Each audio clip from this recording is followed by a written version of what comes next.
EM Fresh here today, and today I'm going to show you how to remove a volume spacer out of your shock, okay, or your fork.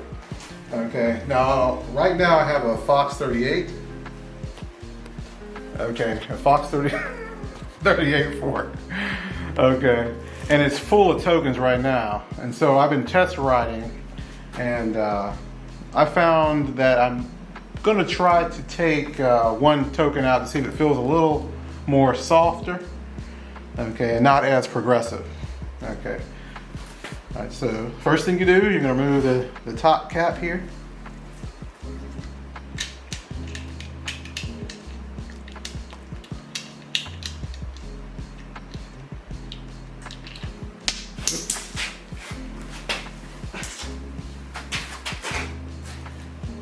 Okay, lay that to the side, and then you're going to remove the air out. Always remove the air out of the air chamber, because if not, you can die if this thing pops up. There's a lot of pressure inside the stanchion there, stanchion tube. Okay. You saw it sort of go down a little bit there because when I put some of the air decompress. Okay.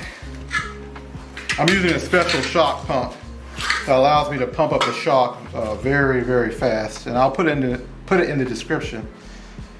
All right, there's a hole on the side, or a little button on the side I can press.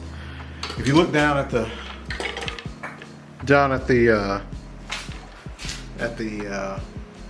little the dial here that shows how much air is in it. You can see me press the button. You can see the air come out of the shock right there. And you don't want to let all the air out at one time. 50 psi at a time, and then cycle 5 times. 1, cycle 2, 3, 4, 5. So you don't get fork suck or shock suck, and then you'll have to take it to the bike shop to get it unsucked. That happened to my wife's shock on her turbo laser one time. She let the air out too fast. Okay. And then you want to keep another 50 psi. There was only 100 psi in this anyway from the beginning.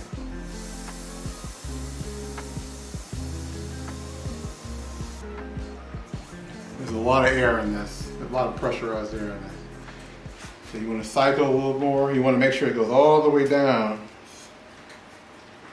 You see that on the stanchion. Make sure this top part, the crown, touches the top of the stanchion. Make sure all the air is out of there. Press the button one more time.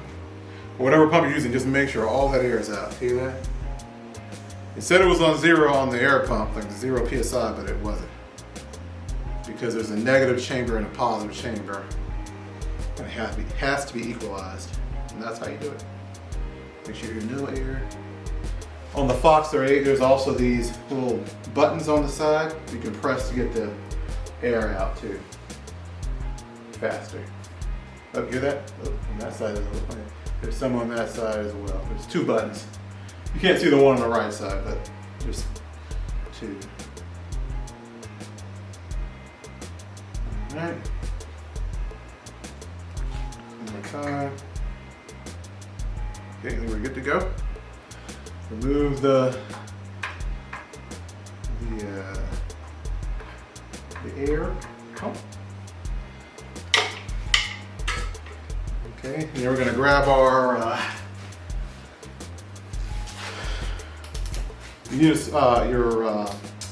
forget what this is called. It's a torque wrench, and I'll put a link in the description to this particular torque wrench, but also to the adapter here. You need a 32 millimeter for this particular fork, 32 millimeter adapter. And that was a 26. I have the wrong one. 32, okay. This is 32 on top. The 26 is for the other side if you were to service the other side of the fork here, but we don't have to do that on this particular model. Okay. And the reason why you want this particular model and not the ones from Lowe's is because the ones at Lowe's are flush. They're sort of tapered inside, and it will, as you can see what I did here, see how the paint is coming off? I was using the one from Lowe's, and it's tapered, and so you can't get a solid grip around the thread here. But this particular version, the bike version from I get from Park Tool, it's flat on top, so it will just sit right on it. See how it's not moving? Okay. And then if you use one from Lowe's, it will eventually strip the nut. It's too long. You don't need this.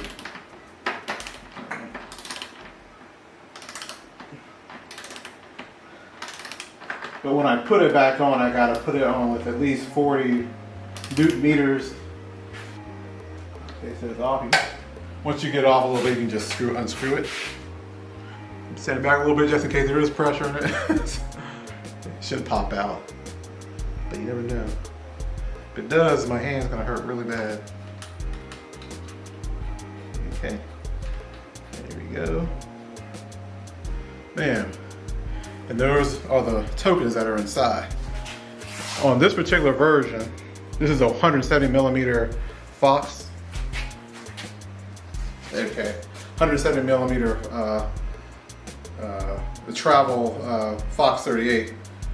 And this can take 5 tokens. So I have all 5 in there right now. 1, 2, 3, 4, 5.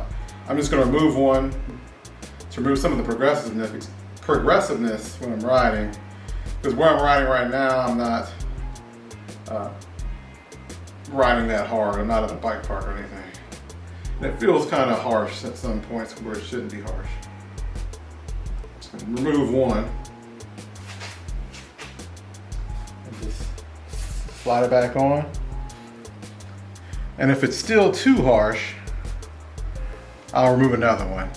Now from factory, it comes already stocked with 2 on this version of it. So if you have a larger travel or a smaller travel than this one, or Rockshox, be sure to consult your manual for the right tokens. Okay, because there's different. This is a yellow token, so you know that goes for this particular shock. But on the Rockshox, like the Zeb, it's a gray token. They're all different for each model. So don't go buy this one and try to put it into your Rockshox. Okay, look at your manual. Set this to the side. Okay, now it's simple enough. All right, and I'm gonna pop it back on. As much as I can thread on by hand, I'm going to torque it back up until it can't go on anymore. So I'm gonna do 1, 2, 3.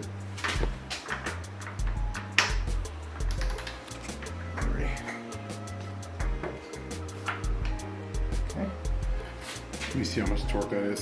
By the way, on this particular torque wrench, it's a digital torque wrench. It's 37 Newton meters. That was just there. So I can have at least 40. It doesn't really tell you on the manual how tight the tighten is. Okay, but I'm gonna do 40 because usually that's a good. Okay. So we're good to go there. All right. Oh, you gotta put the air back in there now. I'm not gonna show that part how to adjust your sag, but once you put your air back in there, you're done. Simple as that. And that is how you install tokens in your fork. Thank you for watching.